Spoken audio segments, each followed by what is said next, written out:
Na die orgaanoorplantings en intensiewe behandeling wat die ou toppie ondergaan het. Nee, dis nie Johnny, dis ons redigeringsrekenaar. Is die ou weer op sy pos in die ateljee en is dit vir ons lekker om vanoggend weer hier by julle te wees. Vrydagmiddag en aand het ons kos- en kuierfees plaasgevind. Uitsignuus het 'n bietjie gaan inloer.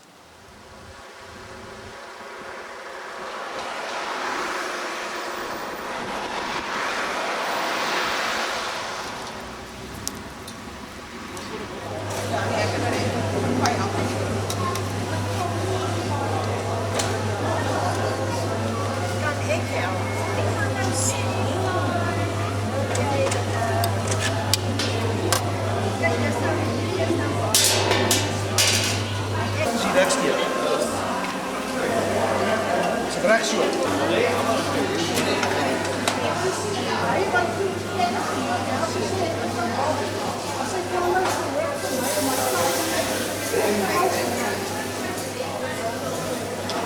Slow action geweest.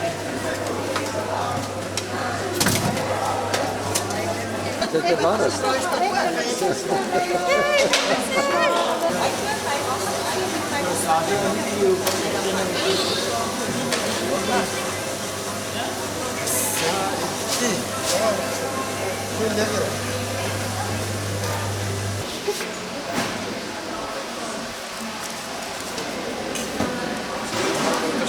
Nee, wat nie. Wat ken jy van die vrou kry wat die bekend op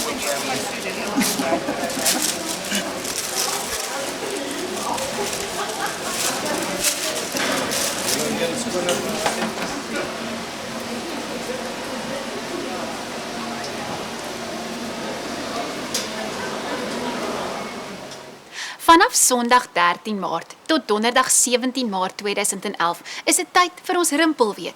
En ek sien dat daar 'n paar baie interessante gesprekke gaan plaasvind.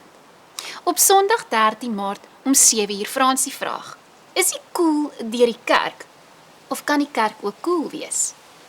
Op Maandag 14 Maart om 6:00 praat ons oor hoe om 'n brug te bou na my kinders en kleinkinders.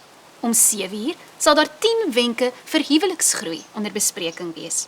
En om 8:00 die eerste van 3 sessies oor huweliksvoorbereiding. Op Dinsdag 15 Maart praat ons om 6:30 oor stres en jou gesondheid. En om 8:00 is die tweede sessie van die huweliksvoorbereiding aan die beurt. Op Woensdag 16 Maart sal ons om 6:00 gesels oor: is jy intelligent met jou finansies? En om 7:00 is dit Bybelbloktyd, verwonderd oor die woord. Om 8:00 is dit aan die beurt van die derde sessie oor huweliksvoorbereiding. Op Donderdag 17 Maart sluit ons om 7:00 in die konsistorie af met hoe om Jesus met respek en liefde na die moslems te neem. Om die koste van die nodige drukwerk te dek, word 'n fooi van R10 per sessie gehef. Die besprekings vir die sessies sluit ook op Woensdag 9 Maart. Indien jy enige navrae het, kontak gerus vir François. Sy nommer verskyn op die skerm. Ons het in die erediens gehoor wat dit kos om Jesus te volg, kom wat wil. En ook van Kirstyn Kombrink se besonderse roeping. Kirstyn het ons hulp, ondersteuning en gebede baie nodig. Kontak hom gerus op e-pos by wingsforchrist@gmail.com en raak betrokke. Die tyd het ons alweer ingehaal en ons moet groet. Jy kan heel waarskynlik nie Jesus se koninkryk eiehandig bou nie, maar jy kan een steen lê. Gaan doen dit hierdie week. Mooi bly.